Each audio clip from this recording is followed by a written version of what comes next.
భారత్పై అమెరికా అధ్యక్షుడు Donald Trump తన అక్కసు వెళ్లగక్కారు. రష్యా నుంచి చమురు కొనుగోలు చేస్తుందనే కారణంతో ఇప్పటికే 25% సుంకాలకు తోడు పెనాల్టీ రూపంలో మరో 25% సుంకాలు విధించారు. ఈ క్రమంలోనే అమెరికా రిపబ్లికన్ నిక్కీ హేలీ కీలక వ్యాఖ్యలు చేశారు. రష్యా నుంచి చమురు విషయంలో ట్రంప్ లేవనెత్తిన అభ్యంతరాలను భారత్ సీరియస్ గా తీసుకోవాలని ఆమె సూచించారు.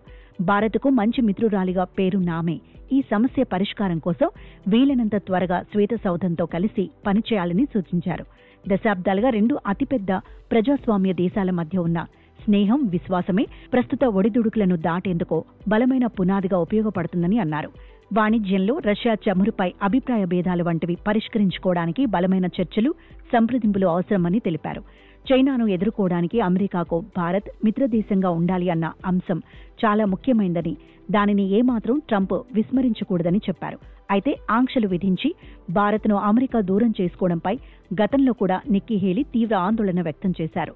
చైనాను ఎదుర్కోవాలన్న వ్యూహాత్మక లక్ష్యాల సాధనకు ట్రంప్ నిర్ణయాలు విపత్కరంగా మారాయని ఇటీవలి ఆమె పేర్కొన్నారు.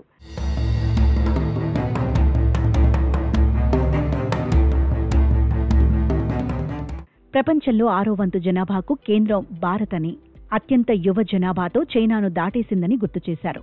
మరోవైపు డ్రాగన్ జనాభాలో వృద్ధుల సంఖ్య గణనీయంగా పెరుగుతోందని, ప్రపంచంలోనే అత్యంత వేగంగా ఎదుగుతున్న ఆర్థిక వ్యవస్థ భారత్ అని తెలిపారు.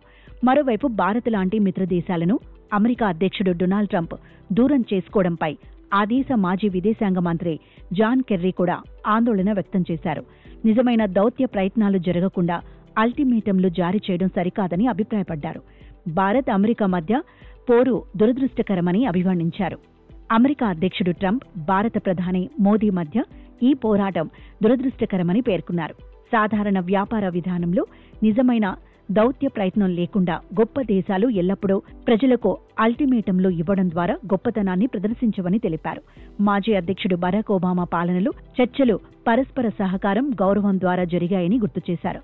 కానీ ఇప్పుడు కొంచెం ఎక్కువ ఆదేశాలు, ఒత్తిడితో జరుగుతున్నాయని ఆయన వెల్లడించారు.